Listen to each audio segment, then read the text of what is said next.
Honorable teachers and my dear colleagues, good morning.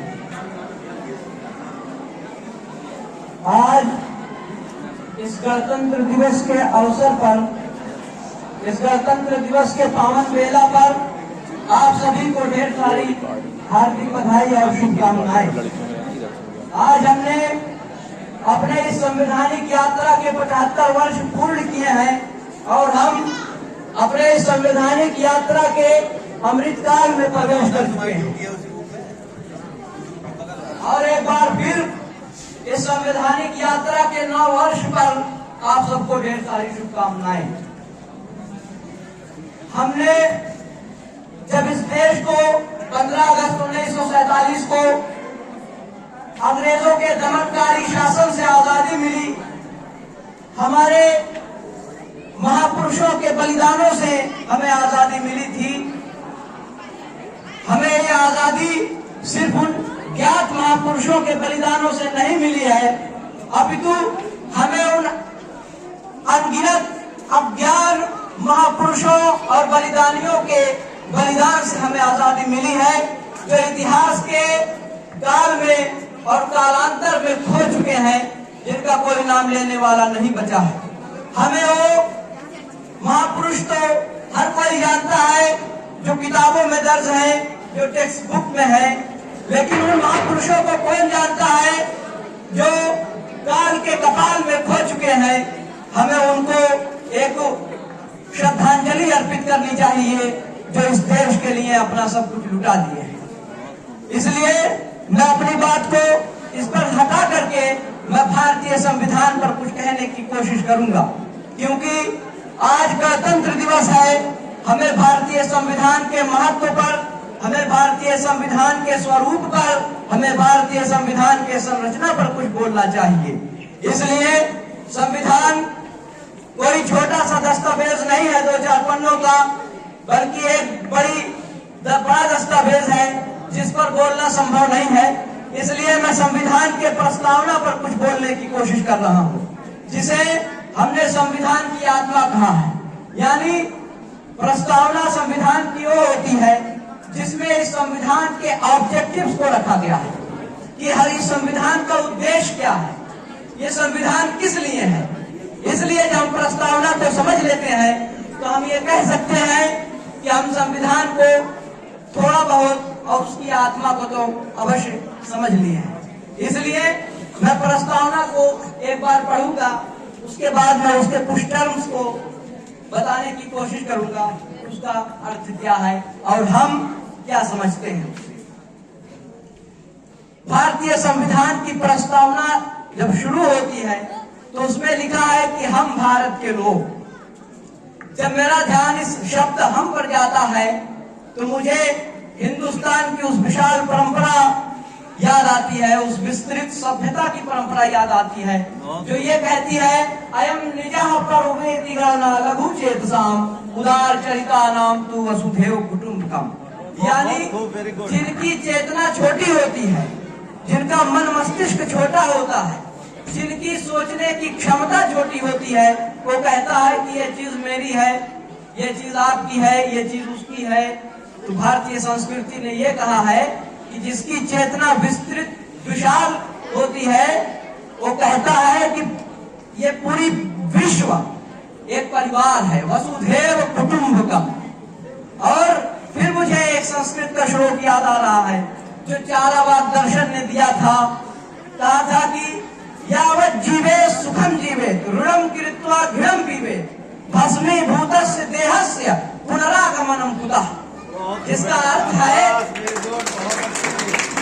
इस श्लोक को समझने से पहले हमें इस भारत के दर्शन को समझना होगा, जो पूरी तरह से आत्मा और परमात्मा पर आधारित है। लेकिन ये चारावाक दर्शन इस पूरे आत्मा के कंसेप्ट का खंडन करता है और उसको नकारता है। लेकिन फिर भी इस देश के लोगों ने चारावाक को महर्षि कह करके बुलाया था। इस श्लोक का अर्थ ये हुआ कि जब तक जियो घी पियो, यानी अपनी जिंदगी जो है अच्छे से जियो, चाहे क्यों ना जो घी है उसको कर्ज लेकर के पीना पड़े।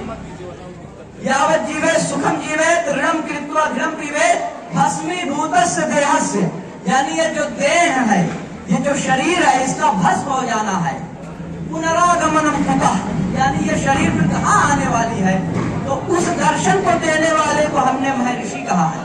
तो इसलिए इस जब मैं हम शब्द को देखता हूँ तो मुझे उस विशाल सभ्यता याद आती है जो भारत की रही है। उसके बाद जब हम आगे बढ़ते हैं, हम भारत के लोग भारत को एक संपूर्ण प्रभुत्व संपन्न, यानी ये संविधान की प्रस्तावना कह देती है कि हम भारत के लिए जो कुछ भी करेंगे उसमें पूरे भारत देश का योगदान होगा।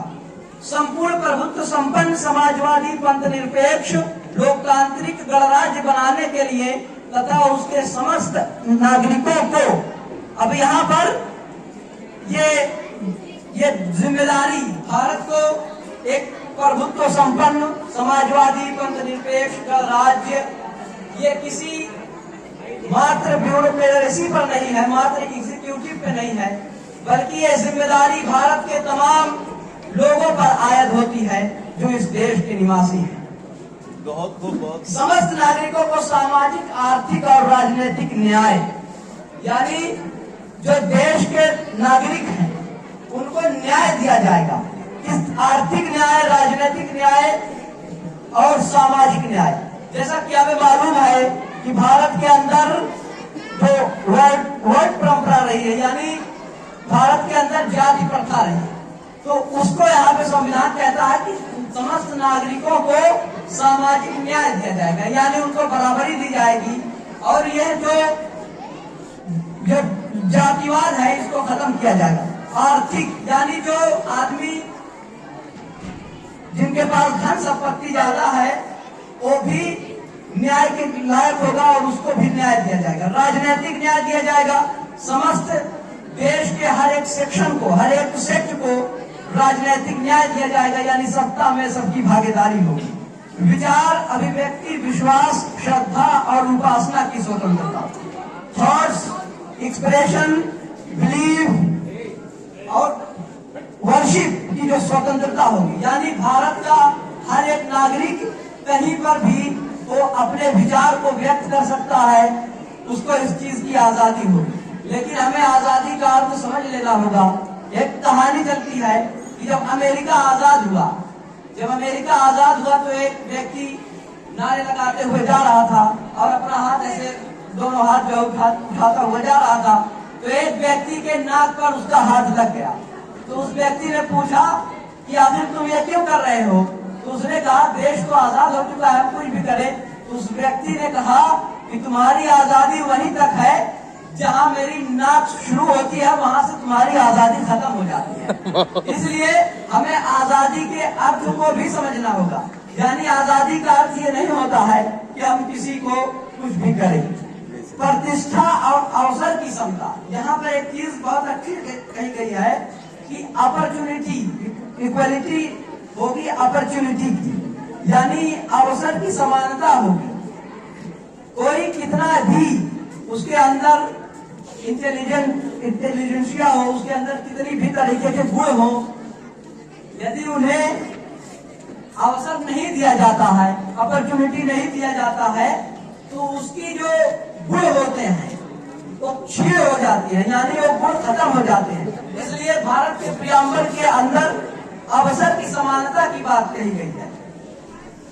व्यक्ति की गरिमा और राष्ट्र की अखंडता और एकता सुरक्षित कराने वाली बंधुता बढ़ाने के लिए दृढ़ संकल्पित होकर अपनी संविधान सभा में आज तारीख 26 नवंबर 1949 को एतद द्वारा इस संविधान को अंगीकृत, अधिनियमित और आत्मर्पित करते हैं। यहाँ पर एक शब्द आया है, व्यक्ति की गरिमा और राष्ट्र की अखंडता, dignity of individual and integrity of the nation. हर एक देश, भारत देश के अंदर जो कोई भी रहता है उसकी एक डिग्निटी होती है और हमें किसी के ऊपर डिग्निटी को हमें खंडित नहीं करना चाहिए, यानी हर एक को सम्मान की दृष्टि से देखना चाहिए। अब मैं चार शब्द पर मैं और बात कहूंगा जिसको मैं छोड़ दिया था, जो शुरुआत में शुरू होता है। एक है समाजवादी यानी सोशलिस्ट, दूसरा है सेकुलर, तीसरा है डेमोक्रेटिक और चौथा है रिपब्लिक। हमें यह मालूम है कि 42वें संविधान संशोधन यानी 42nd अमेंडमेंट एक्ट द्वारा दो शब्द जोड़े गए। एक शब्द जोड़ा गया सोशलिस्ट और दूसरा शब्द जोड़ा गया सेकुलरिज्म। भारतीय संविधान सभा के अंदर ये बात चली थी कि क्या सेकुलरिज्म शब्द को प्रियम्बल में जोड़ दिया जाए।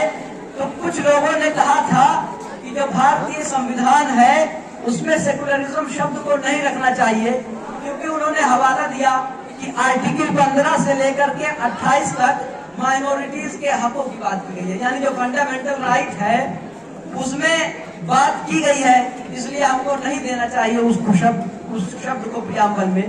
लेकिन अंततोगत्वा 42वें संविधान संशोधन द्वारा सेकुलरिज्म को जोड़ा गया और सोशलिज्म को जोड़ा गया।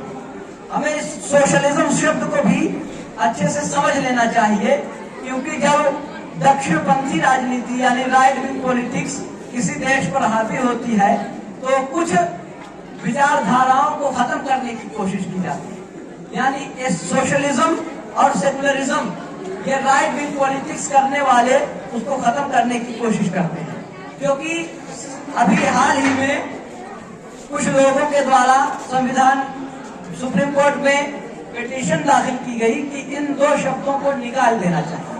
तो आखिर अब हमें यह समझने की जरूरत है कि ये दो शब्द से उन लोगों को डर कैसी है, यानी सेकुलरिज्म से और सोशलिज्म से उनको किस बात की डर है कि वो इस संविधान के प्रस्तावना से इस शब्द को निकाल देना चाहते हैं।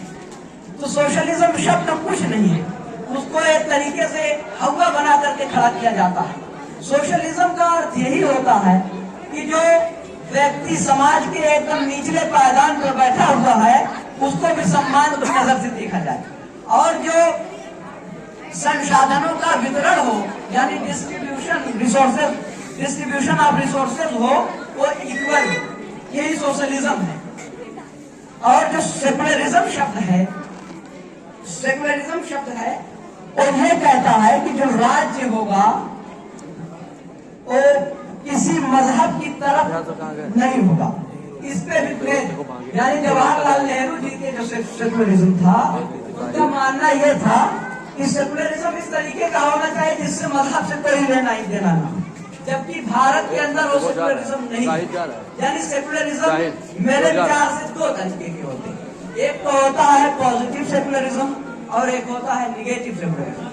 निगेटिव सेकुलरिज्म का उदाहरण हमें कुछ देशों में देखने को मिलता है, मसलन फ्रांस और ऐसे कुछ देश हैं जहां पर तमाम तरीके के जो धार्मिक चीजें होती हैं, जहाँ टोपी हो गई या बुर्का हो गया या कोई भी धार्मिक सिंबल होता है उसको प्रतिबंधित कर दिया जाता है, यानी एकदम से राज्य के अंदर से धर्म को खत्म कर दिया जाता है, खत्म करने की कोशिश की जाती है। इससे एक वजह तो यह है कि जो सेकुलरिज्म शब्द है वो यूरोप के अंदर आया, यानी ये विचारधारा यूरोप के अंदर आई, तो उनके अंदर मजहब के प्रति बहुत आक्रोश था और उनका आक्रोश जायज भी था, क्योंकि जो चर्च हुआ करता था उसने वहां के लोगों के साथ बहुत दमन किया, जबकि भारत के अंदर जो मजहब हुआ, धर्म हुआ, वो धर्म कभी दमन का प्रतीक नहीं रहा, बल्कि धर्म जो है वो आत्मा और परमात्मा के संबंध को समझाने की और उसकी व्याख्या करता रहा।